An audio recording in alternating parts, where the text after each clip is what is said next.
Technology can be helpful in times of need, but also a nuisance when it accidentally dials 911 and you don't need help. I would say last year, I believe we had almost 11,000 911 hangups. In each of those cases, 911 dispatchers needed to make contact with the caller to make sure everything was okay. I do think sometimes people call and they realize and they think they can hang up.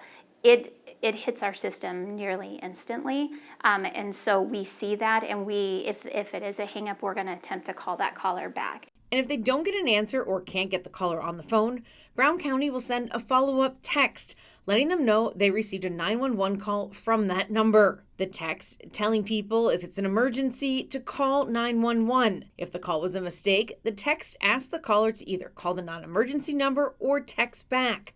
That conversation helping the dispatcher determine if an officer, deputy, or other public service entity needs to respond. If your phone has called 911, if you have called 911, you may not have realized it, and then you were to get that text, it does have our non-emergency line, so if somebody questions it, they can call our non-emergency line and speak with the dispatcher. The text feature isn't necessarily a new tool in Brown County. It's been around for a couple of years. The county just reminding people about the feature, reassuring them at a time when online and text scams are becoming more prevalent. This text message is legitimate. Generally, we can get somebody back on the phone, but that extra step is something that we've decided to implement just to have another step and to provide our non-emergency line if they need that, but also to reassure them and say call 911 if you have an emergency. Conversations between a dispatcher and an accidental caller will only take a minute or two to complete.